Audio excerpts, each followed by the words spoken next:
मांगरोल और राजस्थान जोन की जानिब से तहे दिल से शुक्र अदा करता हूँ। मेरे अजीज विद्यार्थियों, आज ये जो मुद्दा मांगरोल यूनिट SIO ने उठाया है, ये बहुत ज्वलंत मुद्दा विद्यार्थियों से जुड़ा हुआ मुद्दा है और मांगरोल के हर घर से जुड़ा हुआ मुद्दा है। आज हमारे इस मांगरोल से, जैसा कि मुझे बताया गया, कि करीब 1000 विद्यार्थी छात्र छात्राएं प्रतिवर्ष यहाँ से 12वीं पास करते हैं और 12वीं पास करने के बाद बहुत कम ही तादाद ऐसी होती है जिसके पास इतना पैसा हो वो बड़े शहरों में जाकर अपनी आगे की शिक्षा को जारी कर सके, उसको कंटिन्यू कर सके। एक बड़ी तादाद ऐसी होती है जो सिर्फ पैसा नहीं होने की वजह से, गरीबी की वजह से अपनी पढ़ाई को या तो जारी नहीं कर पाती, ड्रॉप कर जाती है अपनी पढ़ाई को, या फिर उसे समझौता करना पड़ता है। और समझौता किस शक्ल में कि आज जब ये सरकारी कॉलेज नहीं खोले जा रहे हैं जबकि जरूरत है इलाकों की, तो क्या उसका नतीजा क्या होता है कि जो हमारे समाज के पूंजीपति हैं, जिनके पास पैसा है, उन्हें मौका मिलता है प्राइवेट कॉलेज खोलने का। और हम जानते हैं अच्छी तरह कि इन प्राइवेट कॉलेजों की फीसें क्या होती हैं और किस तरह वहां विद्यार्थियों को चूसा जाता है, उन्हें लूटा जाता है। हमारा मानना है कि शायद सरकार की यही नीति है कि गरीबों को चूसा जाए और अमीरों को मौका दिया जाए कि वो शिक्षा के क्षेत्र में अपना पैसा लगाएं और गरीबों को और ज्यादा चूसें। हमें यही लगता है कि सरकार की यही पॉलिसी है। हमें इस पॉलिसी के खिलाफ उठना होगा, आवाज उठानी होगी। ये गरीब का हक है, बल्कि सिर्फ गरीब जी का नहीं, पूरे समाज का हक है कि शिक्षा हर हाथ तक पहुंचनी चाहिए, हर स्टूडेंट तक सस्ती शिक्षा पहुंचनी चाहिए।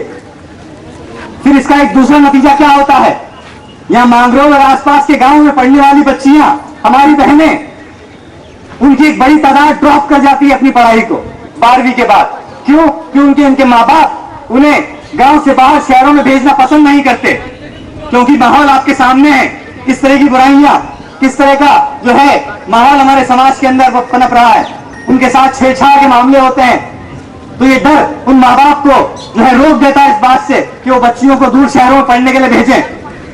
तो एक बड़ी तादाद हमारी बच्चियों की, बहनों की, वो शिक्षा से दूर होती चली जा रही है। जबकि सरकार दावे करती है, हमारे MLA MP दावे करते हैं कि छात्राओं की शिक्षा को बढ़ावा देंगे, लेकिन जब हुकूमत में आते हैं, पावर में आते हैं, तो सारे वादे और सारे आश्वासन एक तरफ रख दिए जाते हैं। तो हमारी बच्चियों, हमारी बहनों को तालीम से, उनको शिक्षा से दूर करने की एक साजिश है। फिर साथ ही साथ में हमारे सरकारी नुमाइंदों को, सरकार को यह भी बताना चाहते हैं कि इसका एक पूरा नतीजा और भी जो सामने आ रहा है कि जब कुछ खास शहरों को वहीं पर शिक्षण संस्थाएं कायम की जाती हैं स्टैंडर्ड किस्म की, सिर्फ वहीं पर ध्यान दिया जाता है, तो आसपास के कस्बों से, आसपास के जिलों से पलायन बढ़ता है विद्यार्थियों का उस खास जिले के अंदर। उसका नतीजा क्या होता है, उस शहर के संसाधनों में कमी आने लगती है, चाहे पानी का मसला हो, बिजली का मसला हो, चाहे रहन सहन का मसला हो। आज हम देखते हैं जयपुर शहर के अंदर, जयपुर जिले के अंदर पानी की समस्या विकराल रूप ले चुकी है। ये क्यों है? इसकी सबसे बड़ी वजह क्या है कि रोजगार के लिए, शिक्षा के लिए आसपास के जिलों से जो है एक बड़ी तादाद विद्यार्थियों की जयपुर पहुंचती है, और उसका नतीजा ये है कि वहां के संसाधनों के अंदर कमी आती चली जा रही है, बिजली की प्रॉब्लम बढ़ती जा रही है, पानी की प्रॉब्लम बढ़ती जा रही है। आज जब IIT कॉलेज खोलने का ऐलान होता है तो नेताओं में झगड़े शुरू हो जाते हैं MP MLO में कि हमारे इलाकों के अंदर वो कॉलेज खुले, और कॉलेज आखिर कहां पहुंचता है? हमारे मुख्यमंत्री साहब की कॉन्स्टिट्यूएंसी के अंदर जोधपुर। IIT कॉलेज कहां पहुंचता है? जोधपुर। जब बात आती है केंद्रीय विश्वविद्यालय खोलने की, सेंट्रल यूनिवर्सिटी खोलने की, तो हमारी मोहतरमा गिरिजा व्यास उसे उदयपुर ले जाती है। जब बात आती है IIM कॉलेज खोलने की, इंडियन इंस्टीट्यूट ऑफ मैनेजमेंट खोलने की, तो उसे हमारे सचिन पायलट जी कहां ले जाते हैं? अजमेर।